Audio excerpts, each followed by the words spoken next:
Gênesis capítulo de número 19. Eu vou fazer uma leitura bem longa, não é comum. Quem me ouve com frequência sabe que normalmente eu não faço leituras mais longas para a pregação, ainda que a gente explore todo o contexto, mas eu prefiro leituras resumidas. Entretanto, nós vamos ler até o capítulo 14, até o versículo 14, do versículo 1 até o versículo 14 de Gênesis 19. Como alguns levantaram, aqueles que puderem fazê-lo, por favor. Gênesis 19, 1. E vieram os dois anjos a Sodoma à tarde, e estava Ló assentado à porta de Sodoma, e vendo-os Ló, levantou-se ao seu encontro e inclinou-se com o rosto em terra, ou à terra, e disse: Eis agora, meus senhores, entrai, peço-vos, em casa de vosso servo, e passai nela a noite, e lavai os vossos pés, e de madrugada vos levantareis e ireis pelo vosso caminho. E eles disseram: Não, antes na rua passaremos a noite. E porfiou, ou insistiu com eles muito, teimou. A ideia aqui é de teimar, é de falar cansativamente. E vieram com ele, e entraram em sua casa, e fez-lhes banquete, e cozeu bolos sem levedura, e comeram. E antes que se deitassem, cercaram a casa os homens daquela cidade, os homens de Sodoma, desde o moço até o velho, todo o povo de todos os bairros vieram, e chamaram a Ló, e disseram-lhe: Onde estão os homens que a ti vieram nesta noite?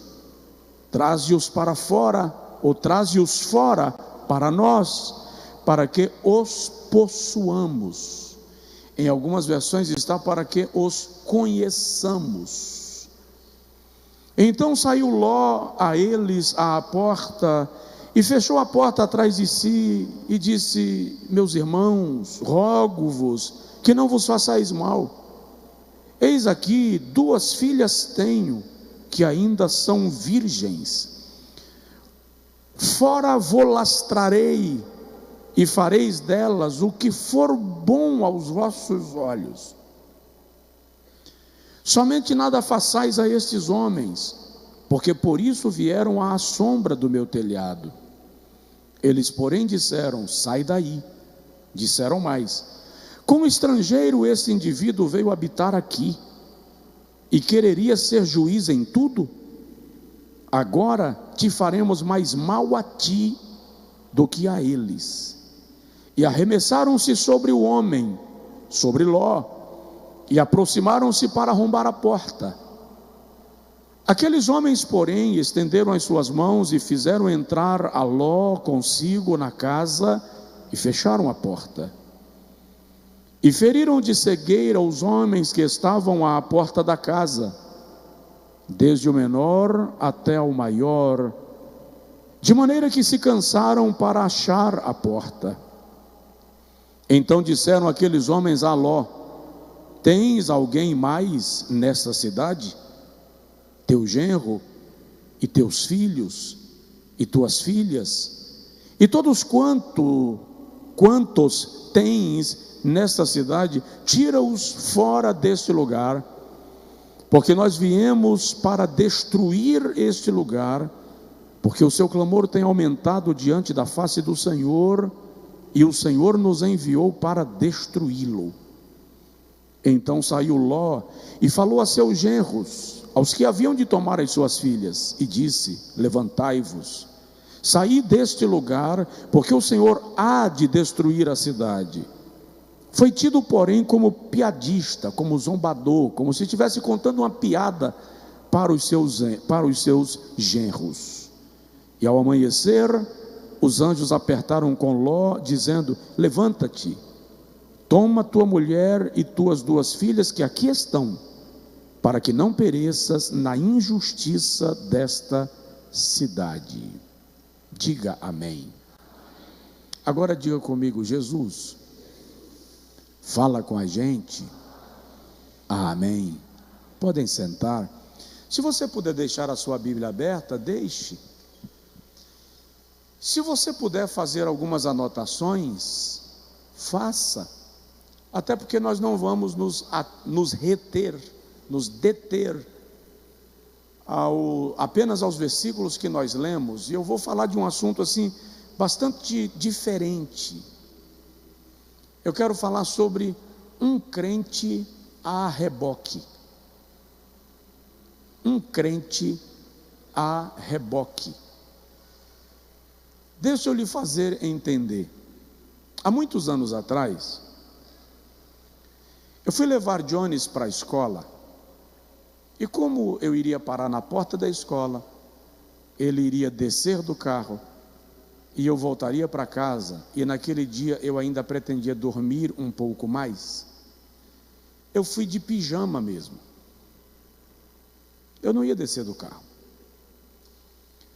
Na volta da escola para casa, eu lembrei, eu passei na porta da padaria do meu pão preferido.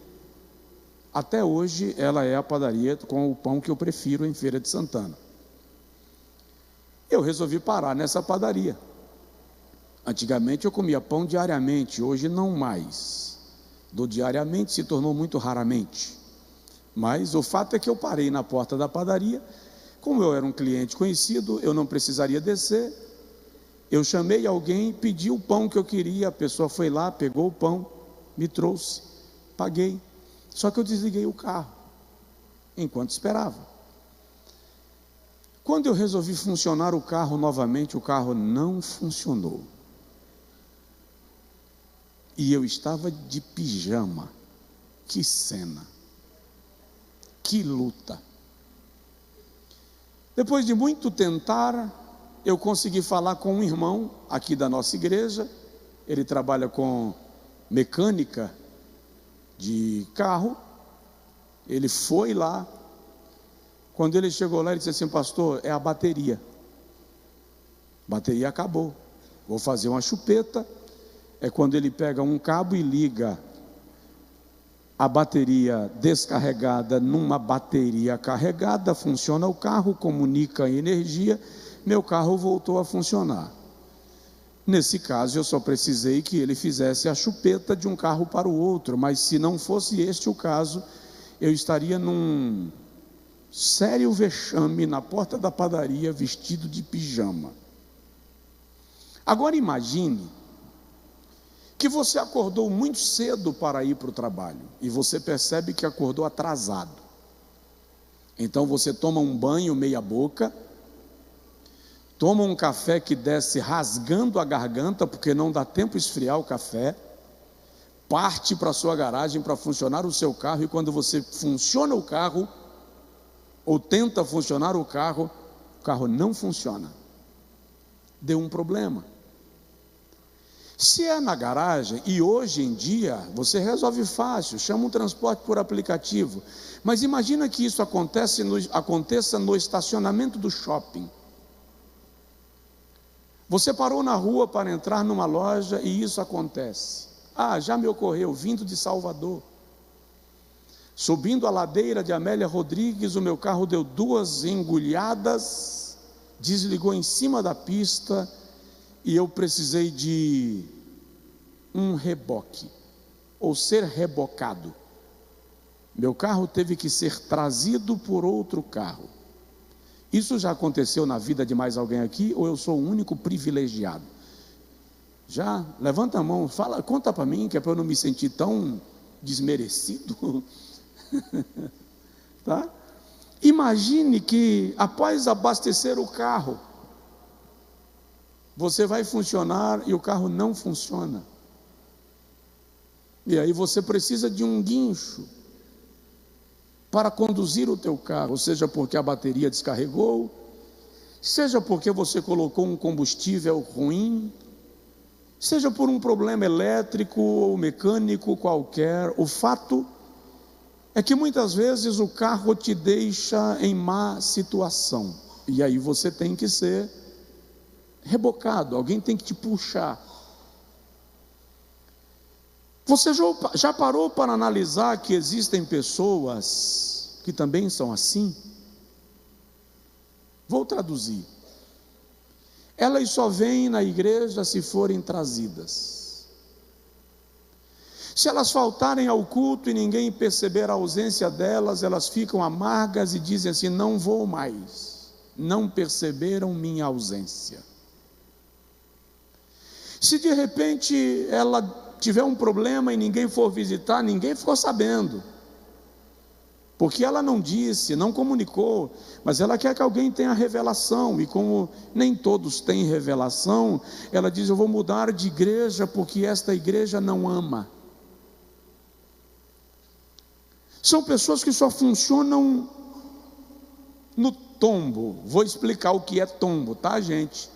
Antigamente, quando os carros, o velho Opala, Caravan, o Fusca, morria, a gente botava para funcionar no tombo, empurrava, colocava na banguela, depois colocava a marcha e funcionava na...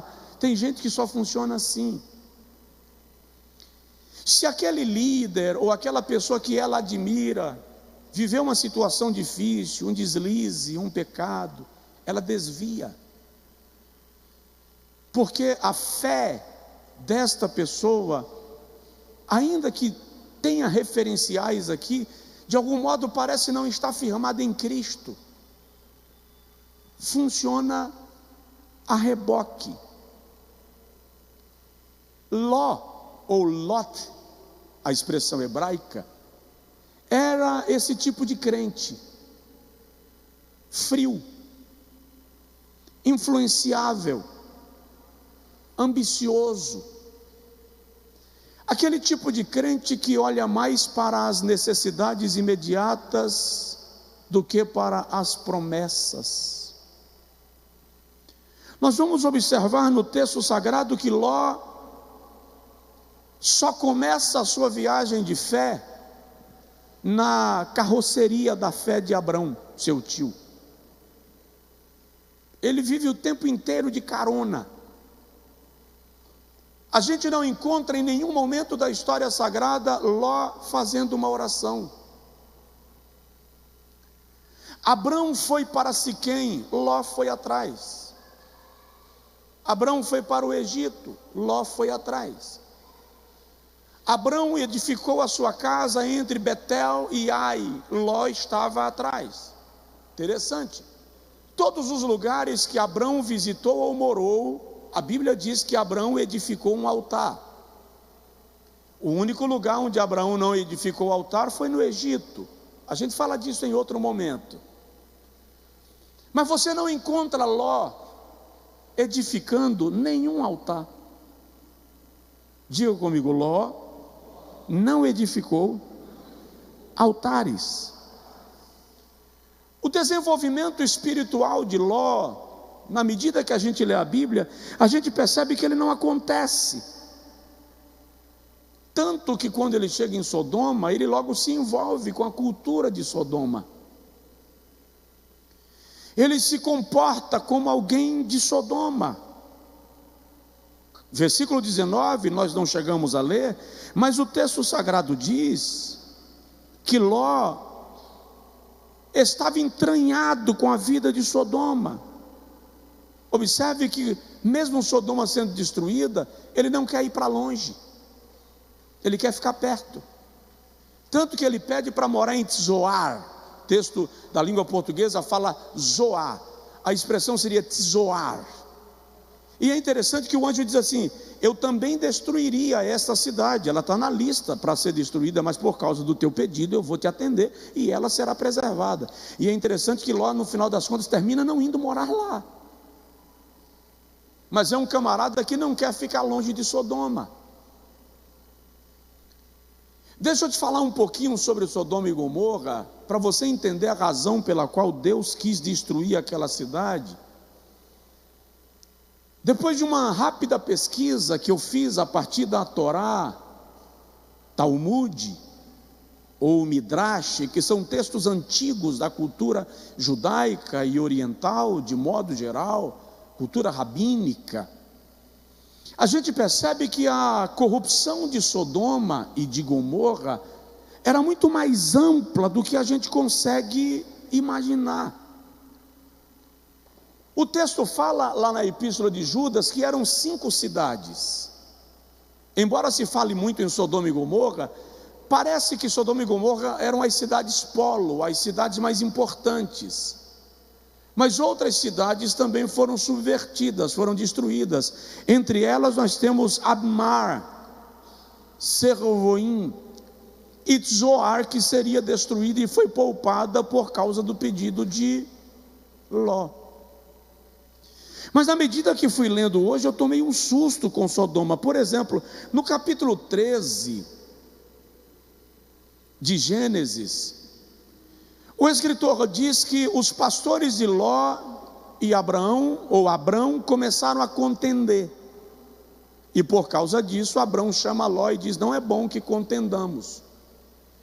Escolhe a direita e eu vou para a esquerda, escolhe a esquerda e eu vou para a direita, para que a gente não fique aqui medindo forças, brigando.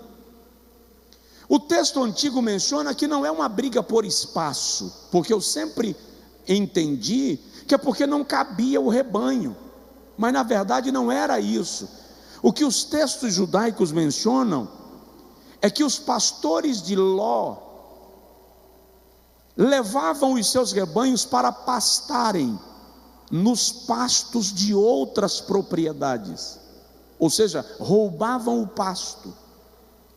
E quando chegavam lá, misturava o rebanho deles com o rebanho dos outros, para, na hora de trazer o rebanho, eles trazerem também animais que não pertenciam a eles. Então, eles roubavam pasto e roubavam rebanho. Os pastores de Abrão, vendo aquilo, começaram a denunciar aquilo para Abrão. Abrão, percebendo que não dava para conviver com Ló, porque Ló era desonesto, roubava tanto o pasto quanto o gado dos outros, ele diz: Ló, não dá para a gente ficar junto.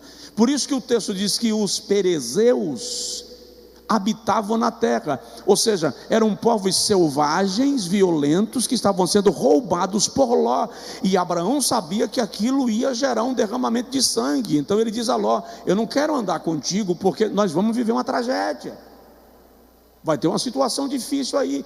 Então Ló resolve mudar. A Bíblia diz que os seus olhos viram a campina do Jordão, a região de Sodoma, e ele se mudou para lá. Agora presta atenção, os mesmos textos que eu mencionei, Torá, Midrash, Talmud, babilônico, siríaco, menciona que tanto Sodoma quanto Gomorra eram cidades muito ricas, cidades riquíssimas, mas ninguém poderia morar lá só porque decidiu morar lá. Havia algumas regras para o indivíduo ser aceito em Sodoma, e uma delas é que para morar em Sodoma e Gomorra, o indivíduo tinha que provar que ele tinha status econômico equivalente ao status econômico dos moradores de Sodoma, ou seja, ele não poderia ir para lá buscar riqueza, buscar melhor vida, ele tinha que ir levando riqueza. Se o seu status econômico não fosse equivalente ao daqueles que já moravam em Sodoma, ele não seria aceito na cidade. Note que Ló então atende o perfil de Sodoma, mas não para por aí. Ao que o texto nos indica e nos faz perceber no capítulo 19, versículo 12 e versículo 14, Ló não tinha apenas 2 filhas, Ló tinha mais filhos. Olha o versículo 12, o que o anjo diz: tu tens mais alguém aqui? Teu genro. Indica que Ló tinha uma filha que já era casada. Teus filhos. Tem filho? Tuas filhas. Jó tem família constituída em Sodoma. Agora observe o seguinte, eu destaquei aqui apenas 5 ou 6 leis, já vou falar sobre o crente a reboque, eu só quero que você entenda o ambiente que Ló está. Porque para o cara se adaptar ao ambiente que Ló estava, ele tem que ser igual, ele tem que ser dali. Ele tem que ser muito facilmente adaptável. Por exemplo, em Sodoma havia uma lei chamada lei da ajuda. Diga comigo, lei da ajuda. Presta atenção, era proibido ajudar estrangeiros em Sodoma. Não se dava pão, não se dava água, não se dava absolutamente nada, porque eles não desejavam que pobres resolvessem morar em Sodoma. Então, era proibido ajudar alguém que passasse por Sodoma. Uma outra lei que era comum em Sodoma, diz o Talmud, é a chamada lei comercial. Pela lei comercial era permitido a cada morador de Sodoma dar, por exemplo, uma moeda a um estrangeiro viajante. Se todo mundo desse uma moeda, o camarada estava com muito dinheiro, mas não era permitido lhe vender nem um bocado de pão, nem lhe servir uma botija de água, para que ele não permanecesse ali.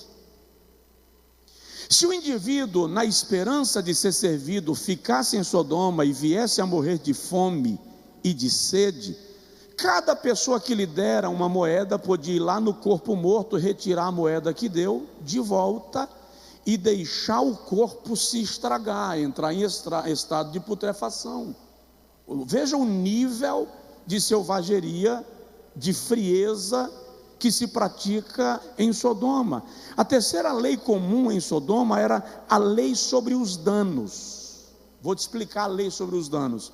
Um homem que porventura feriu uma mulher grávida, seja involuntário ou voluntariamente, ou mesmo a violentou, e por consequência do ato ela sofreu um aborto, esta lei dos danos obrigava este homem a fazer sexo com esta mulher até que ela engravidasse novamente, para devolvê-la ao seu marido grávida de outro. Era uma lei praticada em Sodoma. Tem coisa pior.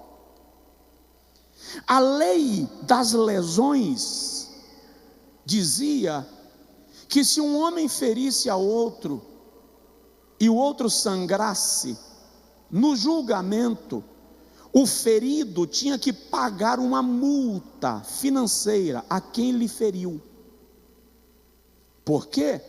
Porque os sodomitas entendiam que derramar o sangue é a chance de renovar o sangue do corpo. Então a vítima pagava ao seu algoz por ter lhe ferido. Tudo bem? Tem alguém aí? Vocês estão assustados, né? Eu também. E olha, eu não estou catando coisas, eu estou te dizendo. Talmud, Midrash, Torá, são textos da cultura oriental antiga que mencionam isto. A lei da hospedagem diz que não era permitido dar dormida a ninguém. Por isso que os homens se levantam contra Ló. Mas conta que a tirania em Sodoma era tão grande que muitas vezes o indivíduo aceitava dar uma cama para um visitante para torturá-lo. Por exemplo, colocava ele numa cama que fosse maior do que ele e tensionava os seus membros superiores e inferiores, braços e pernas, até deslocar e até arrancar do corpo. Ou lhes oferecia uma cama menor do que o indivíduo, e então quando ele estava dormindo, cerrava a parte que passava da cama. Por isso que o texto diz que a violência de Sodoma chegou à presença de Deus.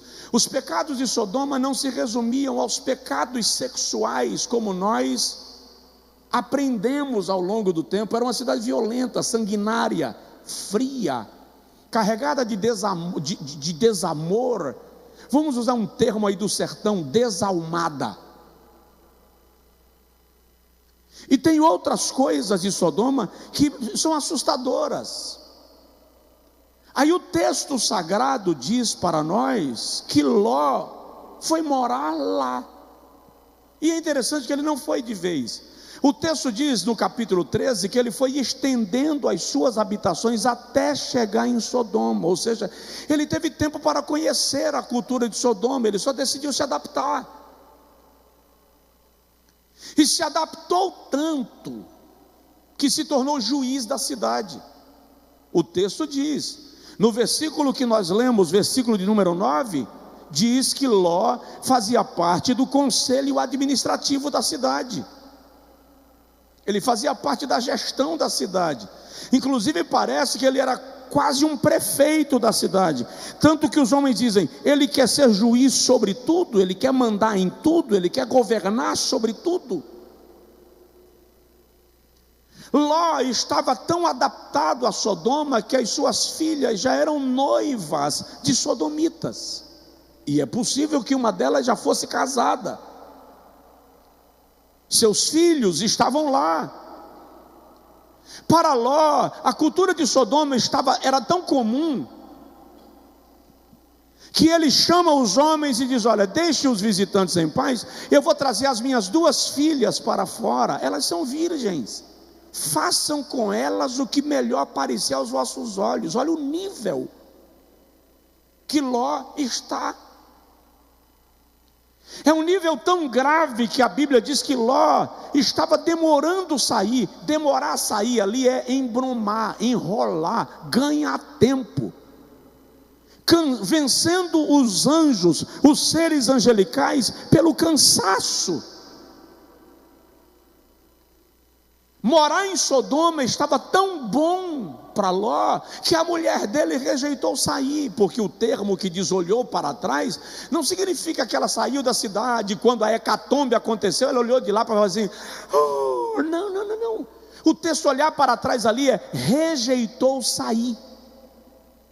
É como se ela tivesse ido até a saída da cidade e quando chegou lá disse: agora vocês vão, porque eu não vou abandonar a minha cidade. Tamanha adaptação de Ló e sua família à cidade de Sodoma. E é muito interessante destacar, os sodomitas e gomorritas e aquela região adoravam ao Deus Sol e ao Deus Lua. E é interessante que Deus não executou o juízo sobre Sodoma nem de noite nem de dia. A Bíblia diz que raiava o sol, dando a entender no texto que a lua ainda estava no céu.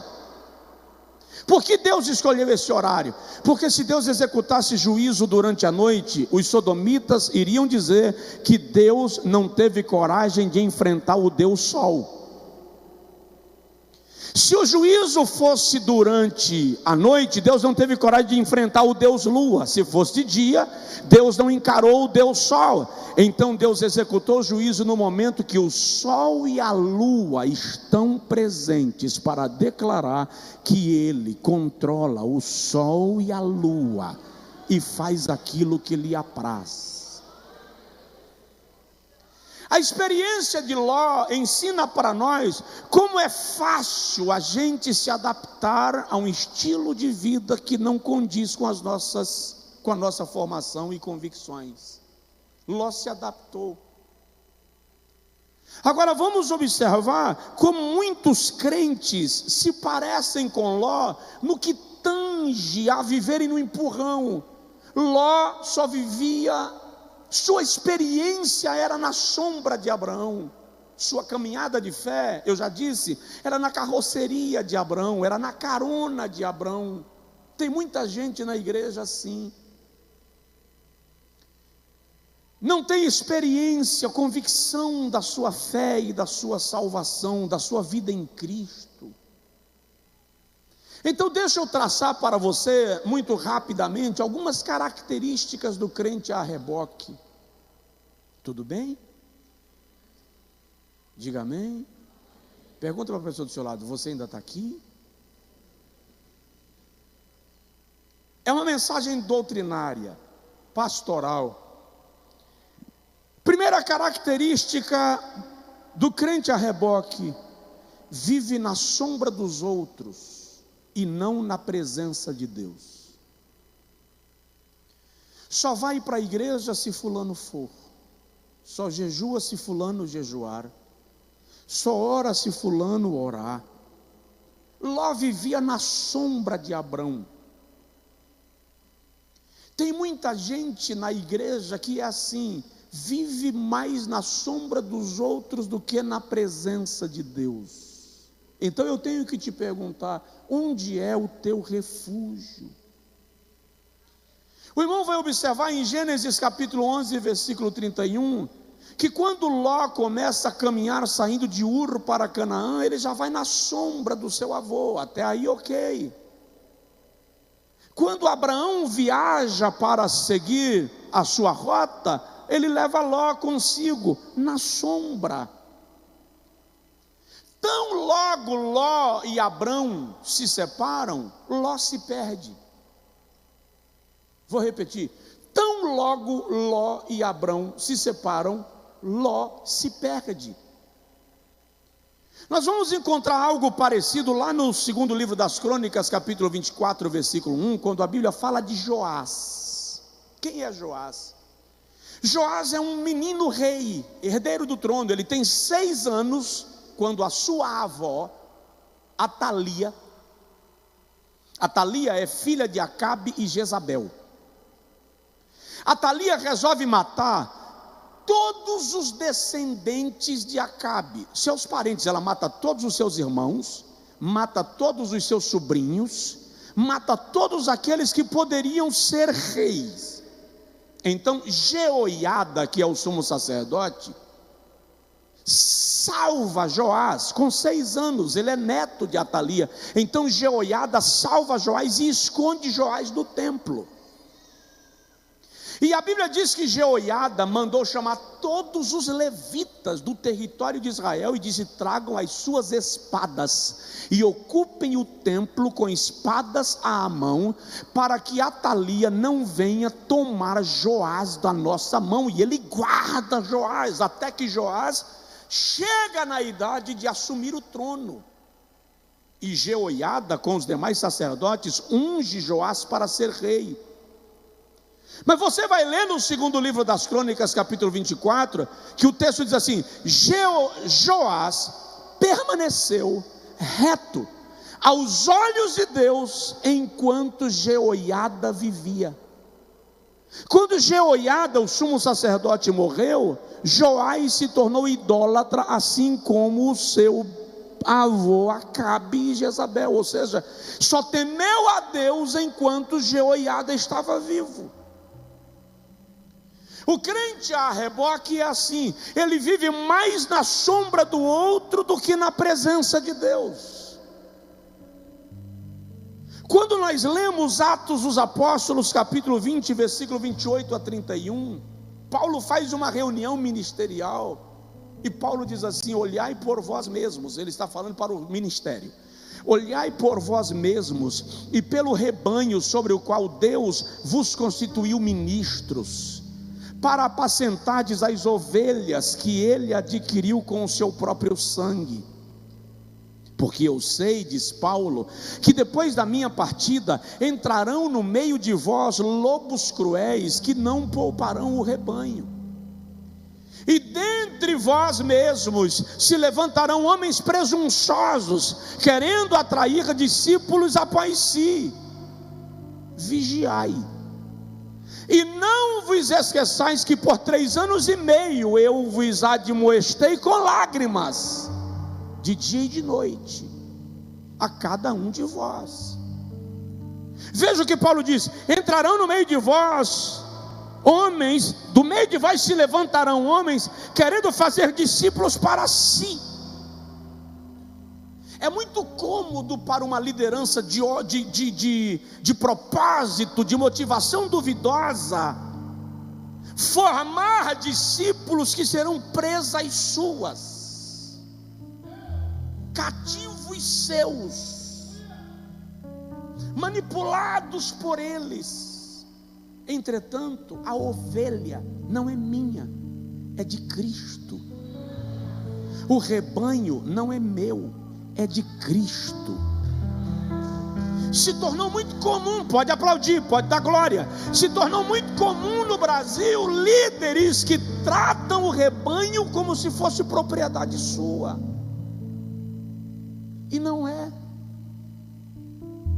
Então nós precisamos entender que não é na sombra dos outros o nosso refúgio. A Bíblia diz assim: aquele que habita no esconderijo do Altíssimo, à sombra do Onipotente descansará.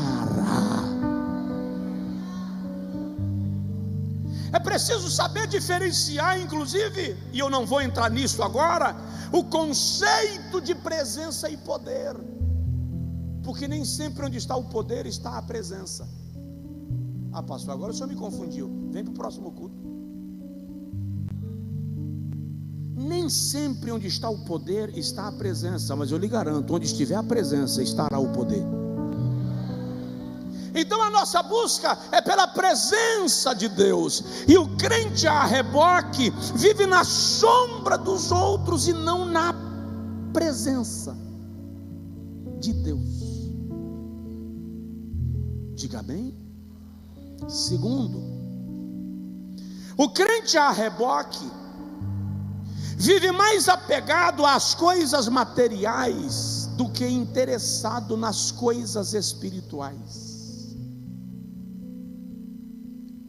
Ele está mais interessado nas mensagens de prosperidade do que nas mensagens de santidade. Ele gosta mais da música que mexe com o ego do que a música que mexe com ele, que adora. Gosta mais do sucesso no mundo material do que do sucesso na vida espiritual.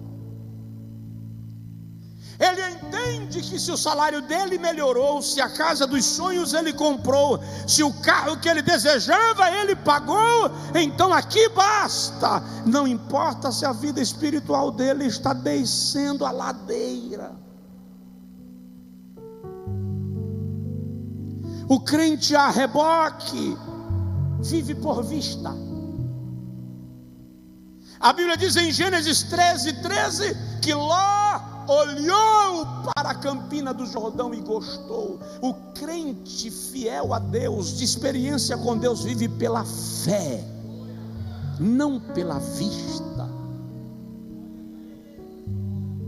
É preciso estar muito atento, porque a Bíblia diz em Juízes 13, capítulo 4, quando Sansão se apaixonou por uma mulher da Filístia, da cidade de Timna, o pai de Sansão olhou para ele e disse: porventura não tem mulher no território de Israel para você ir buscar uma em Timna, na terra dos teus inimigos? Sansão diz: deixa, porque ela agrada aos meus olhos. Se tiver alguém do seu lado, fala com ele assim: cuidado com o que os seus olhos se agradam. Cuidado com aquilo que agrada os teus olhos. No dia que Sansão foi preso, qual foi a primeira coisa que fizeram com Sansão? Vazaram os seus olhos. Então o crente a reboque vive por vista. Ele é atraído pelo oportunismo, não pela oportunidade. Ele é atraído pelo milagre, não pela comunhão. Jesus disse uma certa feita em João 6: vocês me seguem não porque creem em mim, mas porque comeram o pão que eu multipliquei. O crente a reboque vive movido pelo interesse. A Sodoma é o status, é o topo. É tão sério que para entrar lá você tem que provar sua renda. Isso atraiu Ló. Mas olha, não faça de Sodoma o seu banco de depósito. porque o banco de Sodoma vai quebrar, o banco de Sodoma vai falir.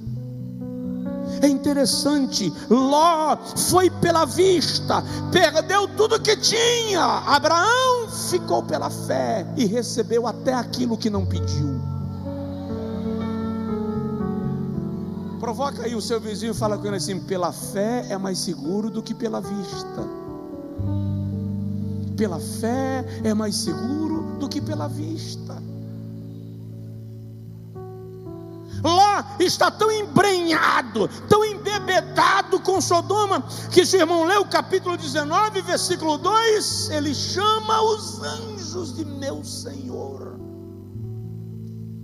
Mas quando você chega no versículo 7, ele chama os sodomitas de meus irmãos. Presta atenção, quer chamar Deus de Senhor e os sodomitas de meus irmãos. Aí Jesus diz: não dá para servir a dois senhores. Não dá para chamar Deus de Senhor e chamar os moradores de Sodoma de meus irmãos. Então, o crente a reboque está mais preocupado com a conquista material do que com a conquista espiritual. E eu não estou dizendo para você não crescer, cresça, enriqueça, mas mantenha o seu foco naquele que é a fonte de toda riqueza e prosperidade. Deus, Deus, Deus, o Senhor, a quem pertencem o ouro e a prata.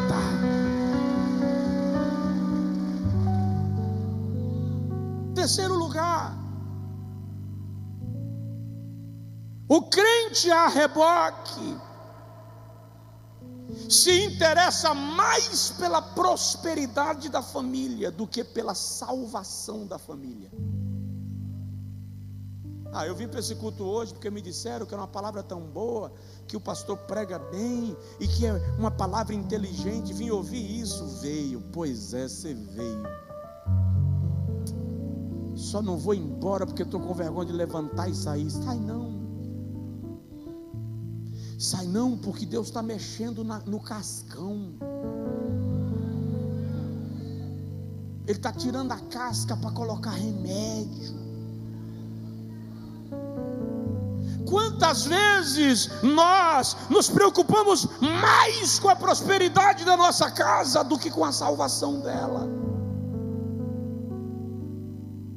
O indivíduo nunca tem tempo para ir à igreja, nunca tem tempo para o evangelismo, ele não tem tempo para o curso de homens, ela não tem tempo para o curso de mulheres, juntos não tem tempo para o curso de casais, eles não têm tempo para o culto de jovens, não dá para trazer os meninos para o culto de adolescentes, porque pelo amor de Deus, vai morar na igreja, e eu vou fazer o que domingo pela manhã na escola dominical? Pelo amor de Jesus, é o dia que eu tenho para dormir um pouco mais, e a sua família vai se afastar, vai perdendo o vínculo, vai perdendo a referência, vai perdendo a identidade e vai começando a se identificar com o mundo e se tornando parecida com o mundo, e você não percebe quando Moloque entra na sua casa e assenta na cabeceira da mesa.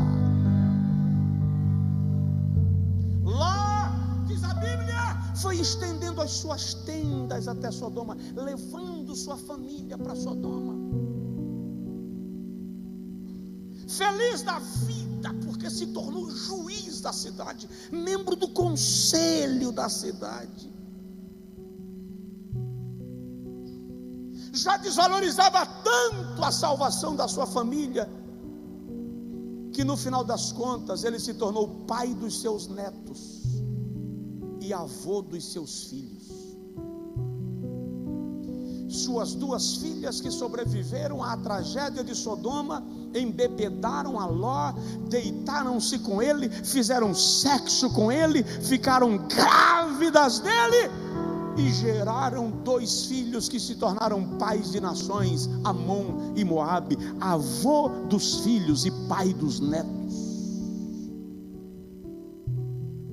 Olha que tragédia. Quantos de nós paramos de exercer o sacerdócio? Quantos de nós que paramos de um momento de oração em casa com a família, o culto doméstico, o pastoreio, a ministração em casa, ignoramos a importância de trazermos os nossos filhos para a igreja, de mantê-los na presença do Senhor, lá na frente. Eu acho isso interessante. Não dá para trazer o menino para o GVT, pastor, sábado 18 horas, pelo amor de Deus, não dá, pastor, não dá.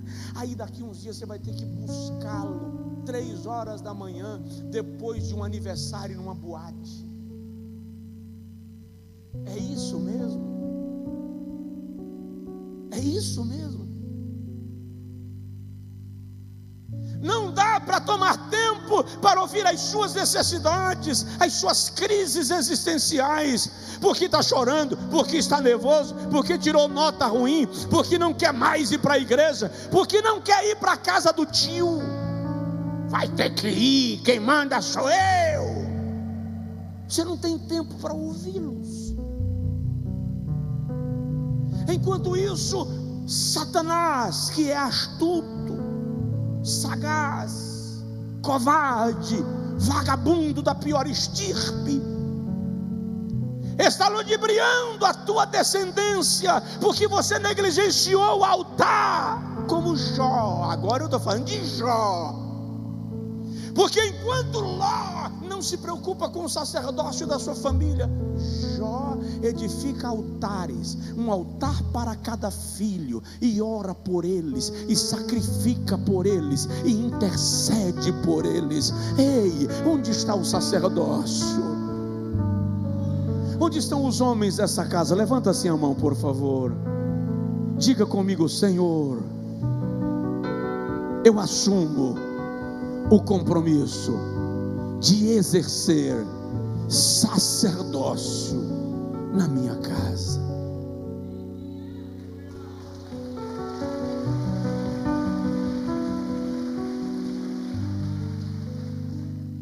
Tentamos nos tornar modernos e abandonamos o nosso papel como cuidadores espirituais da nossa descendência. O crente a reboque está mais preocupado com a riqueza do que com a salvação. Se morar na casa que gostaria, comprar para os filhos os brinquedos eletrônicos que os filhos desejam, fazer as viagens que os filhos sonham, está tudo perfeito. Mas, querido, presta atenção: nenhum presente é maior do que a presença de Deus na vida dos nossos filhos.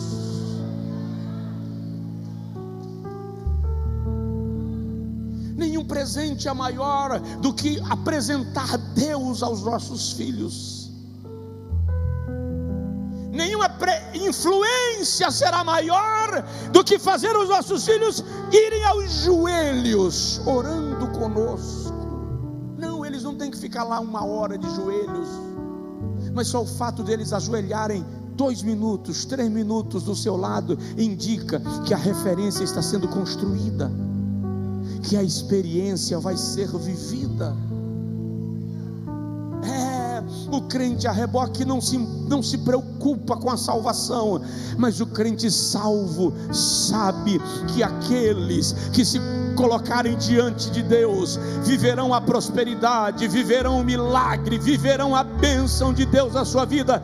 Eu oro e declaro que Deus vai salvar a nossa família, mas nós precisamos estar ligados no Senhor.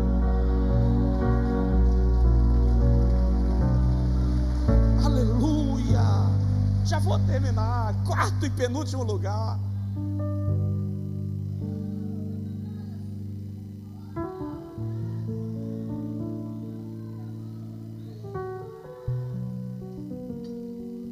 Traga seu filho para o encontro dos adolescentes todo sábado. Ajude seu filho a vir para o encontro de jovens todo sábado 20 horas. Venha para a escola bíblica. Venha aprender de Deus. Venha para o culto da palavra. Você já veio, né? Você que está em casa com a perna no sofá e depois do culto vai me mandar uma foto com a panela de pipoca para dizer que está assistindo o culto. Se desperte, se envolva. Não funcione no tombo. Ah, pastor, a bateria descarregou. Ok, acontece. Eu também já vi a minha bateria descarregada. Sabe aquele dia que você se sente desviado? Você está mais frio do que pinguim gripado? Acontece. Mas a tomada está ativa. Liga em Deus. Se vós estiverdes em mim, as minhas palavras estiverem em vós. É isso que Jesus diz. Mas vamos lá, em penúltimo lugar, o crente a reboque é rápido para ir a Sodoma e lento para sair de lá. Abraão olha para Ló e diz assim: Ló, não é bom a gente brigar. Gênesis 13. Escolhe para onde tu queres ir. Se tu fores para a esquerda, eu irei para a direita. Se tu fores para a direita, eu irei para a esquerda. A Bíblia diz que Ló levantou os olhos, olhou a campina do Jordão e disse: é para lá que eu vou. Ou seja, ele já estava, se eu pudesse, no dia que eu tiver uma chance, eu vou morar em Sodoma. Fica morando com o tio. Tio, tudo que faz é altar. Rápido. Mas na hora de sair, olha o versículo 16, a Bíblia diz assim: ele se demorava a sair, pelo que os anjos lhe puxaram pela mão, saiu arrastado, queria ficar lá. Ei, Ló gostava de Sodoma, ele não teve dificuldade de acolher Sodoma e de ser acolhido lá, mas teve dificuldade de sair. Na hora de ir, Ló não se preocupou com os riscos, ele simplesmente vai.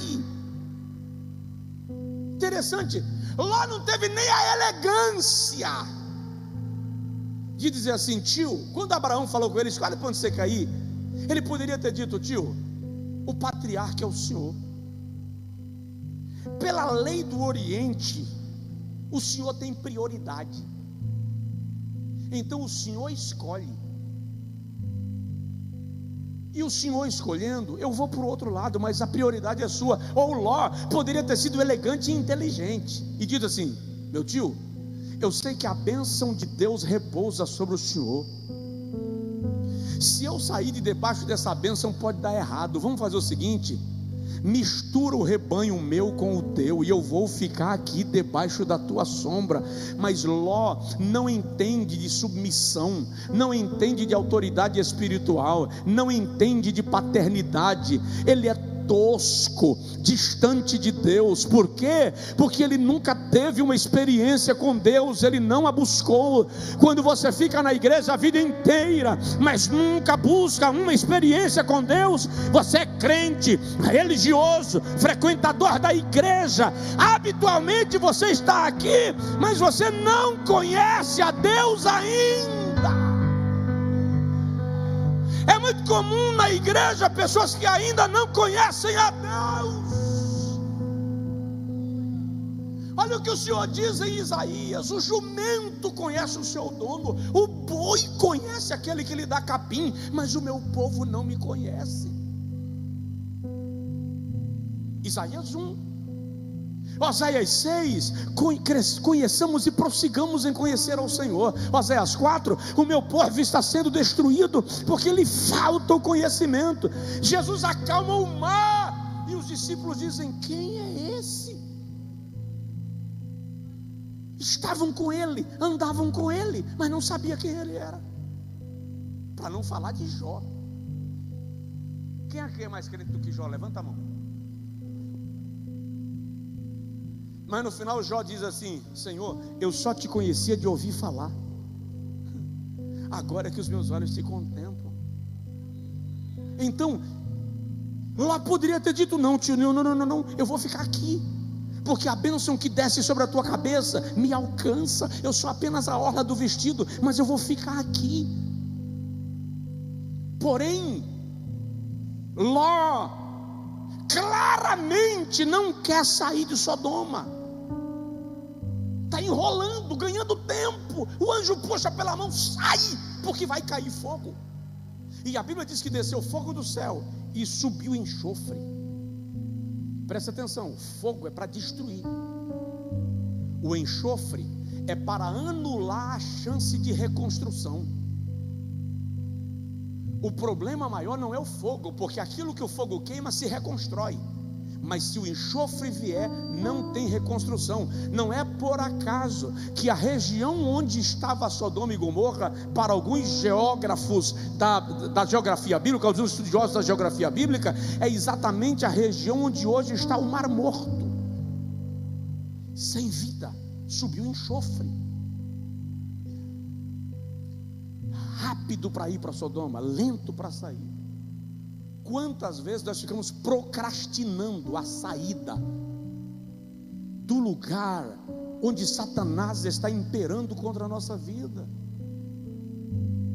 É preciso tomar a decisão de caminhar na direção que o Senhor está dizendo, que é segura, que é virtuosa, que é vitoriosa, que é de bênção.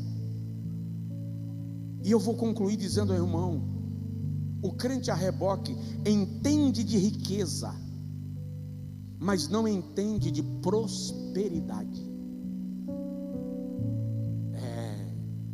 Riqueza e prosperidade são coisas distintas. E não é pecado ser rico, mas é melhor ser próspero. A Bíblia diz em Gênesis 26 que Isaac se tornou rico, riquíssimo, poderoso e muito próspero. Diga comigo: rico. Fala com a boca cheia: rico, riquíssimo, poderoso, muito próspero. Nota que ele vai subindo, e o último grau da sua subida é prosperidade. Se você olhar no texto sagrado, no capítulo de número 14 de Gênesis, Abrão entrou numa guerra para salvar Ló, e ele venceu a guerra. E a Bíblia diz que Abrão não só recuperou a Ló e a sua família, mas recuperou todos os habitantes de Sodoma, que haviam sido levados como cativos de guerra. Mas não é só isso, a Bíblia diz que Abrão recuperou todas as riquezas que haviam sido saqueadas pelo exército inimigo. Tanto é que o rei de Sodoma chegou para Abrão e disse: me devolve apenas os moradores de Sodoma e fica com os despojos, fica com a riqueza. Era normal, isso é a lei da guerra. Na lei da guerra, o despojo pertence ao vencedor. Abraão olha para o rei de Sodoma e diz assim: eu não quero teu nem um cadastro de sapato, para que tu não digas que eu enriqueci por tua causa. Agora observe dois cenários. Nesse instante aparece naquela região um homem chamado Melquisedeque, rei e sacerdote de Salém. Quando Melquisedeque aparece, a Bíblia diz que Abraão lhe entregou o dízimo de tudo. De tudo o quê? Dos despojos da guerra? Não, porque ele não ficou com o despojo da guerra. Ele entregou o dízimo de tudo que ele tinha, que ele conquistou, que ele possuiu. Ele foi dizimista. Agora presta atenção: Ló foi salvo de Sodoma. Abrão livrou Ló de Sodoma, livrou as riquezas de Ló, e Ló volta para Sodoma. Ele foi morar lá de novo. Se Ló entendesse o mínimo de autoridade espiritual, assim como Abraão entregou o dízimo a Melquisedeque, Ló teria entregado o seu dízimo a Abraão. Porque entregar o dízimo aqui é reconhecimento de autoridade, é honra. Ele não entrega o dízimo ao seu tio, mesmo vendo o seu tio entregar o dízimo a Melquisedeque. Ele não tem princípio de prosperidade, ele tem princípio de riqueza. Sabe o que é ser rico, mas não sabe o que é ser próspero. No final das contas, você observa que Abraão continua crescendo, Abraão continua progredindo, Abraão continua se tornando rico, Abraão continua ampliando as suas tendas, a promessa continua se cumprindo. Ló perdeu a esposa, perdeu os bens, perdeu os filhos que ficaram em Sodoma.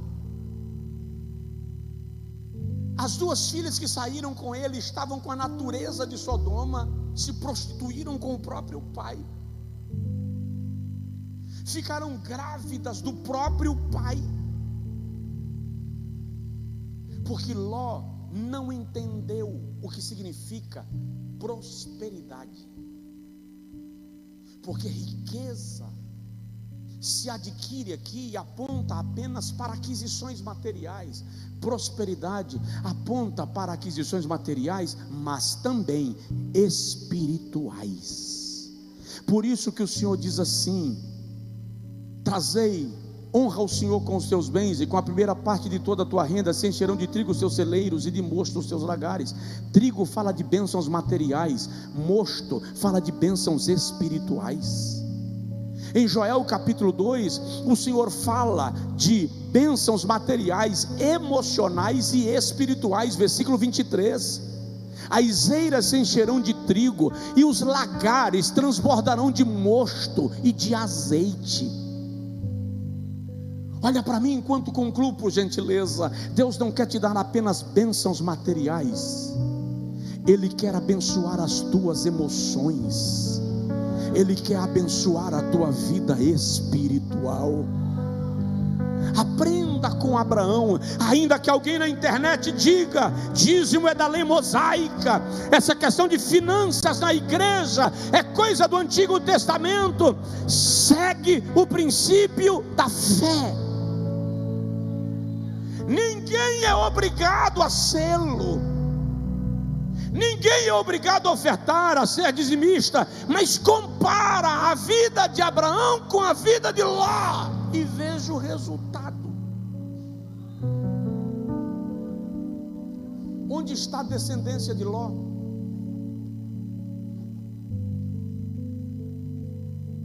E onde está a descendência de Abraão?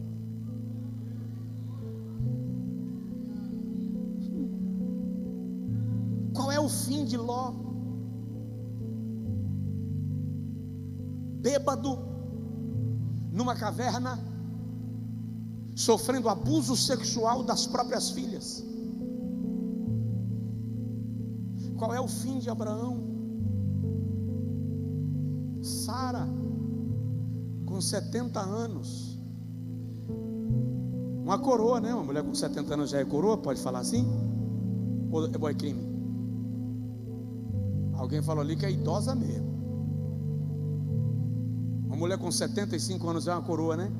Uma coroa. Mas a mulher estava uma coroa tão em cima, que quando ela chega no Egito, Abraão olha para Sara e fala assim: você está bonita demais. Não diga para eles que você é minha mulher, para eles não me matarem. Diga que você é minha irmã. Por que aquilo? A Bíblia não fala mais em Ló, sumiu. Mas agora Deus está preparando toda a estrutura física de Sara, rejuvenescendo Sara, renovando os seus hormônios, renovando a estrutura do seu útero, das suas trompas. E aos 75, Sara está menstruando e fica grávida. E o nome do menino é Sorriso, Isaac. porque ele vai ser o herdeiro de todas as promessas que o Senhor deu a Abraão. Fica de pé, por favor. Aleluia. Diga para Jesus aí: Senhor, eu não vou viver a reboque, eu não vou funcionar no tombo. Quando girar a chave, quando aproximar com a chave, já ativa, já acende, já liga, porque eu estou ligado na videira. Jesus é a minha fonte, Jesus é o meu sustento, Jesus é a minha garantia, o meu refúgio. Aleluia. Olha o que ele diz em João capítulo 15: eu sou a videira verdadeira, meu Pai é o lavrador. Aleluia. Toda vara, todo galho, todo ramo em mim dá muito fruto. Aquele que não dá fruto corta, mas o que dá fruto limpa, para que dê mais fruto ainda. Sem mim nada podereis fazer. Se vós estiverdes em mim e as minhas palavras estiverem em vós, pedireis tudo quanto quiserdes e vos será feito. Entendeu?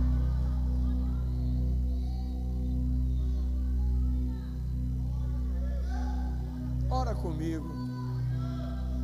E pode dizer para Deus: Senhor, a bateria está descarregada.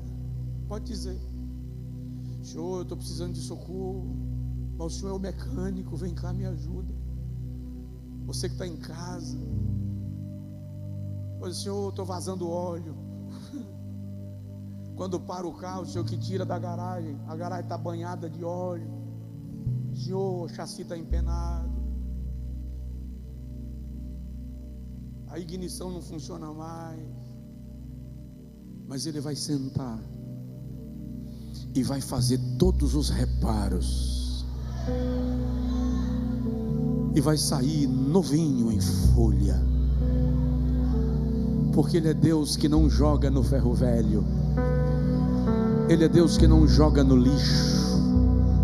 Ele é Deus que restaura. Ele restaura. Ele restaura. Ele restaura.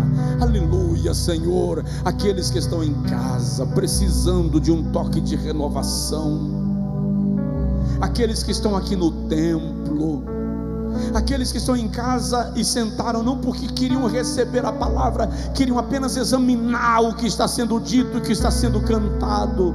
Toca neles. Toca, Senhor, para renovar. Faz esse crente falar em línguas espirituais no sofá da casa agora. Faz esse crente falar em línguas espirituais na cabine do caminhão, da caminhonete, da van. Faz esse teu filho ser renovado agora no leito do hospital, no escritório, no consultório, no corredor do hospital, aqui no templo, Senhor. Que a tua igreja seja tocada pela tua presença, renovada pela tua presença, em nome do Senhor Jesus. Que não precisemos ser empurrados para funcionar, porque o teu Espírito em nós ativa o derramar da tua presença. Aquele que está frio, fria, desanimado, desesperançoso, abraça agora. Abraça agora. Torna este homem e esta mulher um crente fervoroso, um crente cheio do teu poder, em nome de Jesus.